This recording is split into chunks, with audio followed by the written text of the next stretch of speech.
Hello. So today I'm going to. It's going to be the first in a series of videos of something I've been thinking about doing.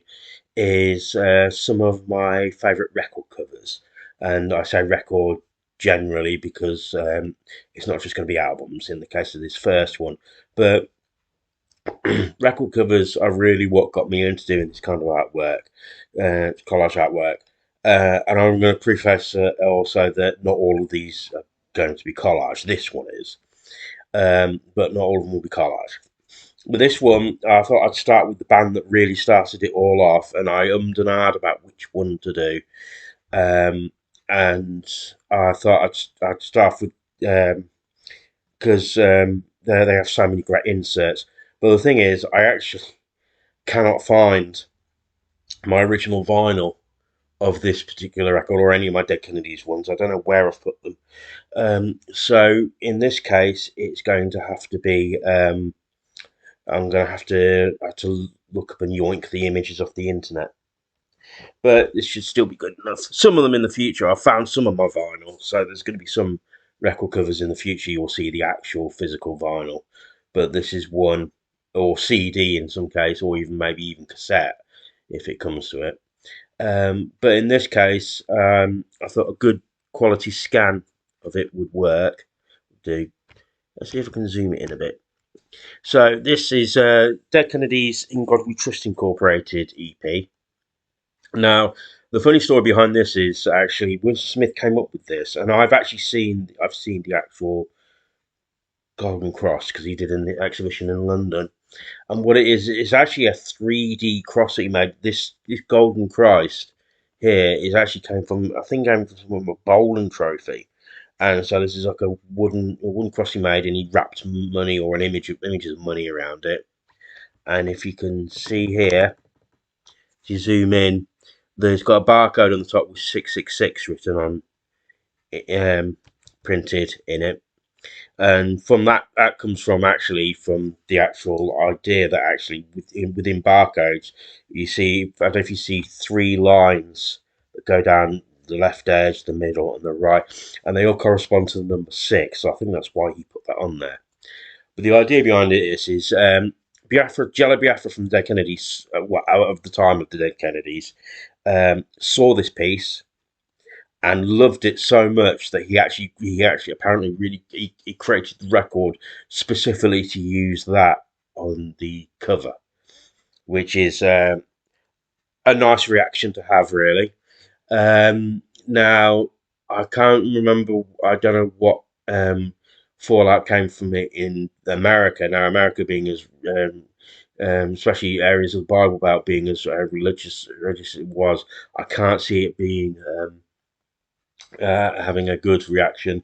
However, in where I come from, the UK, apparently there was quite a bit of legal hoo ha about it, and there was campaigns to have this record not be sold in stores.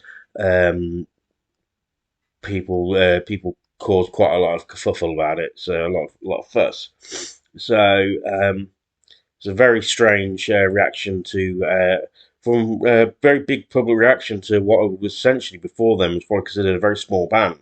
So this really again what would become known as the Streisand effect, as in this kind of thing propelled the band and the artist Winston Smith to to higher higher fame than they ordinarily would have had if they'd just let the thing alone.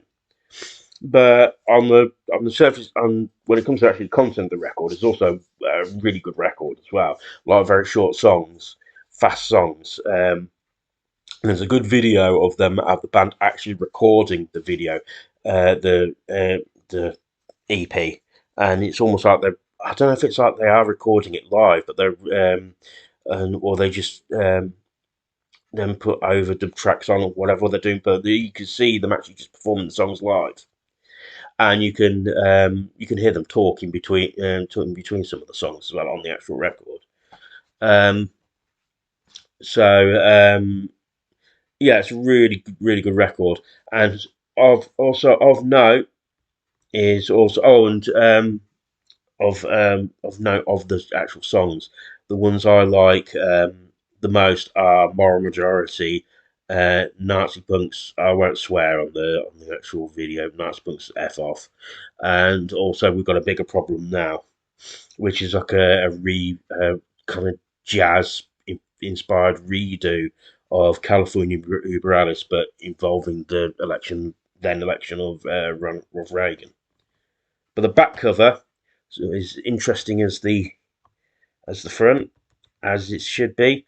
And this piece is also in Winston Smith's first book. I can't remember what it's called, but this is a great piece of where it's just you just change one little thing and you really change the meaning and can really corrupt things. And it's a great piece. I mean, if I'll have a look later on to see what this is called, but I like this whole thing of where this is one of my tricks where I will as well, where I will just like remove the windows of something and put something else in the window, and it can completely change the context of what's going on whatsoever. Although I wouldn't be, there will have at some point been what looks like a bunch of sweet little old ladies, but the ladies aren't quite so sweet looking. Really, they are very they are very harsh looking um, old women, but that's because of what I know about these some of these kind of things. Um, and there would be people of that age who would have supported the Klan. So this is again. I deliberately chose this one first because it was again inspired by just from the band and the artists that really set this whole thing off for me. There's going to be more of these I'm going to do maybe once a month whenever I can. Um, so let me know what you think of this if you like this album. Oh, by the way, also this stuff all around here, it's not really that important. I think they just put it in as some kind of filler, but it's not really important to the piece. The actual piece is this cross here. And he's done variations of it. Quite a few of them. I mean, there's a band. There was actually a band who does reggae versions of Dead Kennedys songs called Dread Kennedys, and he did some kind of variation of this. I think they called their record "In Dub We Trust" or something. So let me know what you think of this. Whether you're interested in hearing any of my talk about some of my favourite record covers. So I think, and especially this, I think this came about very much with punk rock. I mean, it had a little bit beforehand, but it was really, I believe, punk was where it first, where a record cover was as weaponized as the music, really.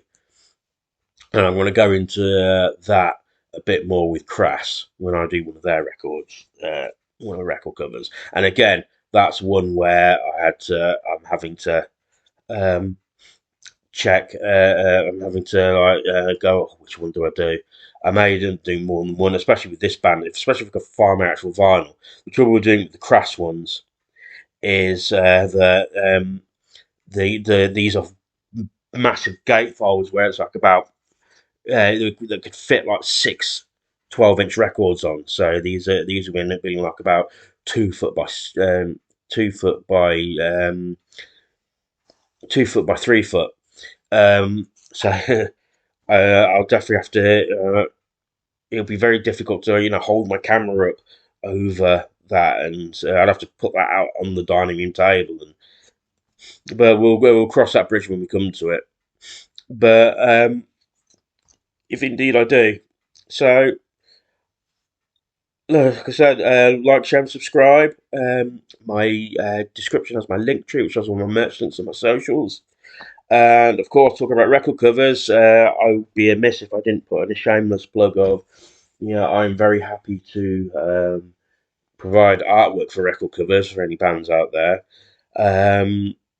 I'm not intending on doing any of the record covers I've done in this series. So that might be a bit too crass, maybe. Well, um, yeah. So I see that there's only crass I won't be doing on that. It'll be a bit too cheeky, I think. But anybody wants to any artwork for record covers, let me know in the comments. Again, with my link tree, it has my link to where you can contact me, my email address. So yes, and I shall speak to you soon. Thank you.